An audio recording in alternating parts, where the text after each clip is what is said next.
નમસ્કાર મિત્રો, હું આનંદ. મિત્રો, ઉષ્ણતા અને ઉષ્ણતામાન ટોપિકના 10મા લેક્ચરમાં આજે આપણે ઉષ્મીય અવાહક પદાર્થો એના વિશે ભણીશું. તો શરૂ કરીએ મિત્રો. તો મિત્રો, ઉષ્માની જે વાહકતા છે એના આધારે કોઈ પણ દ્રવ્ય કાં તો પદાર્થને મુખ્યત્વે બે ભાગમાં વહેંચવામાં આવે છે. પહેલું છે ઉષ્મીય વાહક અને બીજો છે ઉષ્મીય અવાહક.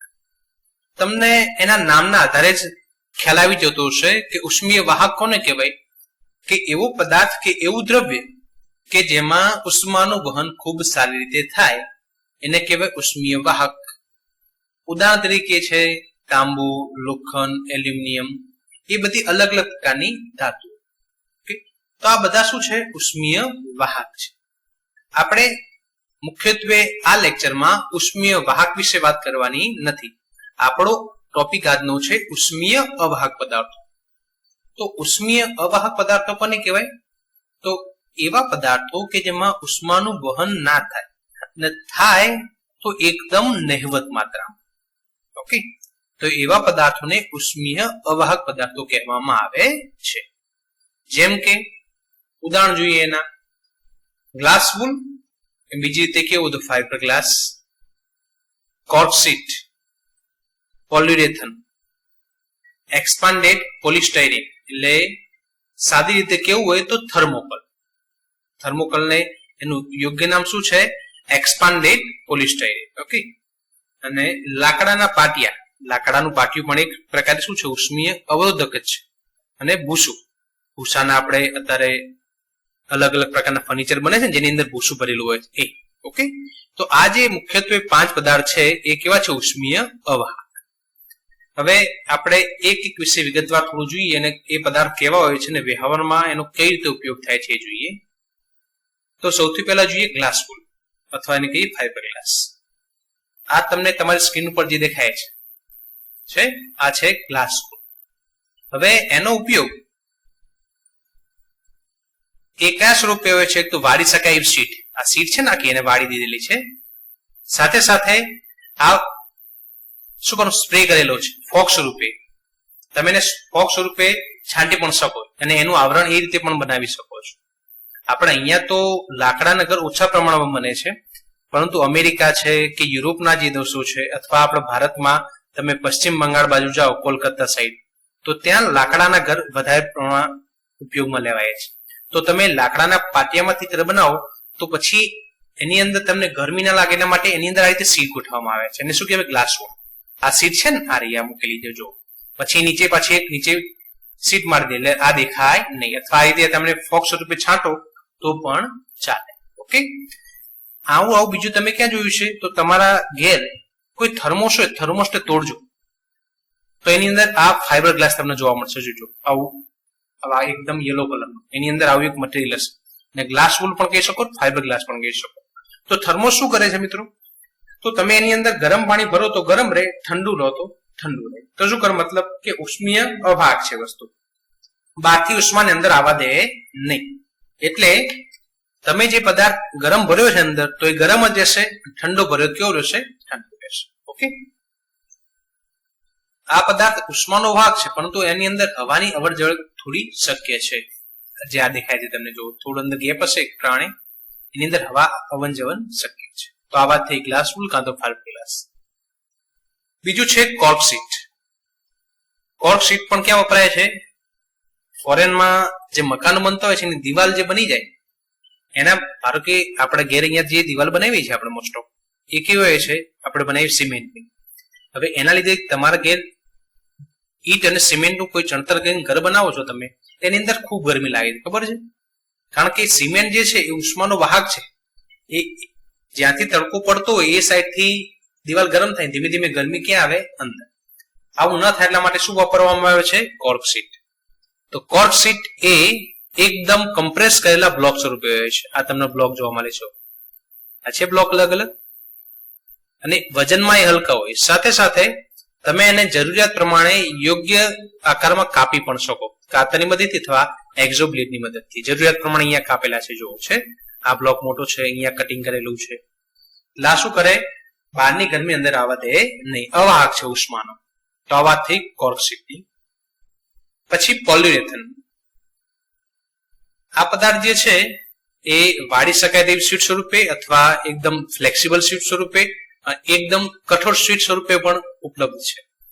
સામાન્ય રીતે આપણે ઘેર ફાઈબરના પતરા તમે લગાવો છો છે ને, એમાં ગરમી લાગે, પણ એની નીચે જો પોલ્યુરેથન શીટ તમે લગાવેલી છે, જો અહીંયા પોલ્યુરેથન લગાવેલું છે નીચે, તો પતરાની જે ગરમી છે એ અંદર નીચે આવે નહીં, કારણ કે આ કેવું છે ઉષ્માનું અવાહક, એટલે એની અંદર નીચે તમને ગરમી લાગશે નહીં. સાથે સાથે પોલ્યુરેથન એ ફોગ સ્વરૂપે છાંટી શકાય એવા સ્વરૂપે પણ હોય છે. અહીંયા તમને દેખાય છે કે લાકડાના પાટિયા જે છે એને અહીંયા દિવાલ બનાવેલી છે ઘર માટે, એની વચ્ચે પોલ્યુરેથનનો સ્પ્રે કર્યો છે, એટલે બહારની ગરમી અંદર આવે નહીં. ઓકે, અથવા ઠંડી પણ અંદર ના આવે, બંને. અંદરનું તાપમાન ઠંડુ હોય તો ઠંડુ રહે, ગરમ હોય તો ગરમ રહે, મતલબ કે બહારથી કોઈ પણ તાપમાન અંદર ના આવે અને અંદરથી બહાર ના જાય. ઉષ્મા એક અંદરથી અવર જવર શક્ય થાય નહીં. પોલ્યુરેથન મેં તમને કીધું એ પ્રમાણે સખત શીટ સ્વરૂપે, ફ્લેક્સિબલ શીટ સ્વરૂપે તેમજ ફોગ સ્વરૂપે છાંટી શકાય તેવા સ્વરૂપે હોય છે. તો આ વાત થઈ પોલ્યુરેથન. આગળ જોઈએ એક્સપાન્ડેડ પોલિસ્ટાઇરીન, સાદી ભાષામાં કીધું થર્મોકોલ. આ તો મિત્રો તમે ઘણી વખત જોઈ લીધું છે. થર્મોકોલ એ ઉષ્માનું અવાહક છે. તમે કોઈ ઓફિસમાં જાઓ તો એની સીલિંગ જે છે એ સીલિંગમાં થર્મોકોલ લગાવેલું હોય છે, અથવા કોઈએ ઘરમાં પતરા નાખ્યા હોય છતમાં તો એના લીધે અંદર ગરમી ના થાય એટલા માટે શું વચ્ચે એક થર્મોકોલનું લેયર મારવામાં આવે છે અને વચ્ચે પટ્ટીઓ મારવામાં આવે છે એકદમ પતલી, એની ઉપર થર્મોકોલ મૂકેલું હોય છે, કારણ કે ઉપરની ગરમી તમને નીચે આવે નહીં. થર્મોકોલ જે છે એ ફ્લેક્સિબલ શીટ સ્વરૂપે અથવા જરૂરિયાત મુજબ વાળી શકાય એવા સ્વરૂપે પણ હોય છે. તે અલગ અલગ જાડાઈ સ્વરૂપે હોય, અને જાડાઈ અલગ અલગ જેવા પ્રમાણમાં 5 mm નું કે 10 mm ની શીટ લેવી હોય તો એવા શીટ સ્વરૂપે મળે, અને અલગ અલગ સાઈઝમાં પણ મળે છે. એટલે થર્મોકોલ પણ ઉષ્માનું અવાહક છે. અને છેલ્લે લાકડાના પાટિયા અને ભૂસું. ધારો કે અહીંયા વચ્ચે આકૃતિમાં તમને અહીંયા તમારી સીટ ઉપર, તમારી સ્ક્રીન ઉપર અહીંયા જોવા મળે છે કે એક મકાનની દિવાલ બનેલી છે, વચ્ચે લાકડાના પાટિયા મૂકેલા છે, પછી વચ્ચે ભૂસું ભરેલું દેખાય છે, અને બાર પાછા લાકડાના પાટિયા મારેલા છે. એટલે અહીંયાથી ગરમી અંદર ના જાય, અને જાય તો અહીંયા ભૂસું છે પાછું, એ પણ ઉષ્માનું કેવું છે અવાહક છે, એટલે બહારની ગરમી અંદર જાય નહીં. તો આ બધા અલગ અલગ ઉદાહરણ થયા કે glass wool, cork sheet, polyurethane, expanded polystyrene એટલે કે થર્મોકોલ, અને લાકડાના પાટિયા અને એનું ભૂસું. ઓકે, તો આ બધા ઉષ્મીય અવાહક તરીકે ઉપયોગમાં લેવામાં આવે છે. હવે આપણે એ જોઈએ કે સારો અવાહક પદાર્થ કોને કહેવાય. અવાહક પદાર્થના ગુણધર્મો કેવા હોવા જોઈએ. તો સૌથી પહેલું કે એની ઉષ્મીય અવરોધકતા ખૂબ જ વધારે હોવી જોઈએ, મતલબ કે ઉષ્માનું વહન એની અંદરથી ઝડપથી થવું જોઈએ નહીં, એકદમ શૂન્યવત થવું જોઈએ ત્યાં. બીજું કે એ આગ પ્રતિરોધક હોવું જોઈએ. જે આપણે અવાહક પદાર્થ પસંદ કરીએ છીએ એ આગ પ્રતિરોધક હોવું જોઈએ, મતલબ ઝડપથી એમાં આગ લાગવી જોઈએ નહીં. ત્રીજા પ્રમાણે એમાં ભેજનું શોષણ ખૂબ જ ઓછી માત્રામાં થવું જોઈએ, એ વધારે પડતું ભેજ શોષવું ન જોઈએ.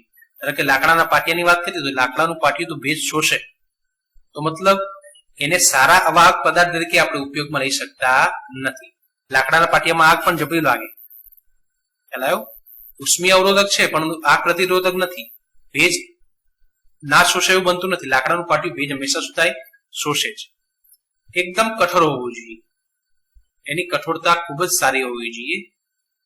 સાથે સાથે ગંધવિહીન હોવું જોઈએ. આપણે જ્યાં પણ એનો ઉપયોગ કરીએ કોઈ પણ ઉષ્મીય અવાહકમાં એની સ્મેલ આપણને આવવી જોઈએ નહીં, એ ગંધવિહીન હોવો જોઈએ. વજનમાં હલકું હોવું જોઈએ. જ્યારે પણ એનો આપણે ઉપયોગ કરવાનો થાય ત્યારે એ સરળતાથી એક જગ્યાએથી બીજી જગ્યાએ આપણે એને ફેરવી શકીએ, અથવા એક જગ્યાએથી બીજી જગ્યાએ સરળતાથી લગાવી શકીએ એવું વજનમાં હલકો હોવો જોઈએ.